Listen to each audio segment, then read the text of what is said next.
anak-anak hebat, apa kabarnya kalian hari ini? Apakah sudah siap untuk belajar?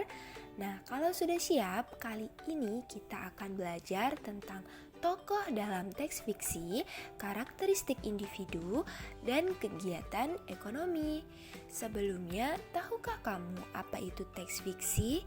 Nah, jadi teks fiksi adalah karya tulis, karangan, atau cerita yang dibuat oleh pengarang berdasarkan hayalan atau dunia rekaan pengarang, bukan dari kenyataan.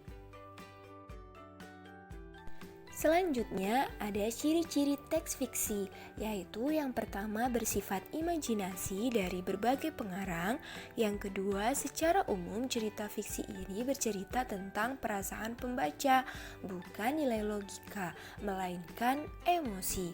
Dan yang ketiga, setiap cerita memiliki pesan moral atau misi tertentu atau tujuan tertentu. Adapun jenis-jenis cerita fiksi ada 3, yaitu cerita pendek, dongeng, dan fabel. Cerita pendek merupakan karya sastra prosa naratif fiktif, adapun dongeng merupakan cerita yang tidak benar-benar terjadi, dan fabel adalah cerita yang menggambarkan watak dan budi manusia yang pelakunya diperankan oleh binatang. Dalam teks fiksi ada yang namanya tokoh utama dan ada yang namanya tokoh pembantu. Tokoh utama yaitu tokoh yang memiliki peran penting dalam suatu cerita, sedangkan tokoh pembantu memiliki peran sebagai pelengkap dalam cerita, dan kehadiran tokoh ini hanya menunjang tokoh utama. Berdasarkan perannya, tokoh dibagi menjadi 3, yaitu tokoh protagonis dan tokoh antagonis serta tokoh tritagonis. Protagonis digambarkan memiliki karakter dan kepribadian yang baik, sedangkan antagonis digambarkan memiliki karakter dan kepribadian pemarah, jahat, atau negatif. Sedangkan tritagonis biasanya tokoh ini menjadi penengah antara tokoh protagonis dan antagonis. Selanjutnya yaitu macam-macam karakteristik individu. Nah, apakah kalian tahu macam-macam karakteristik individu itu apa saja? Nah, jadi karakteristik individu antara lain ada usia, fisik, kegemaran, agama, dan suku. Nah, sikap dalam menghadapi keberagaman karakteristik individu antara lain yang pertama, saling menghargai dan menghormati sesama individu, yang kedua, saling dan membantu sesama individu, dan yang ketiga, tidak membeda-bedakan.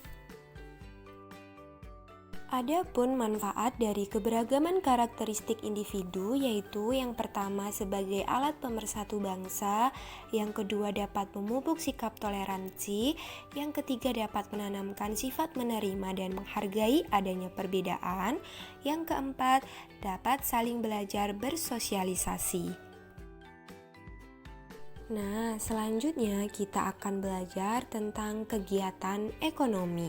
Sebelumnya, kegiatan ekonomi adalah kegiatan yang dilakukan oleh manusia untuk memenuhi kebutuhan hidupnya, dan pekerjaan merupakan salah satu bentuk kegiatan ekonomi.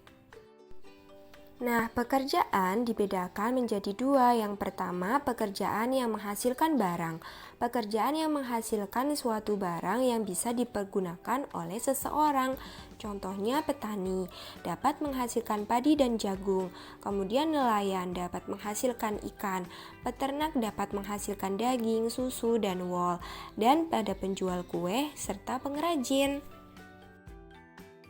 Selanjutnya ada pekerjaan yang menghasilkan jasa. Pekerjaan yang hasilnya bukan berupa barang, tetapi hasil pekerjaannya dapat dinikmati dan dirasakan orang lain.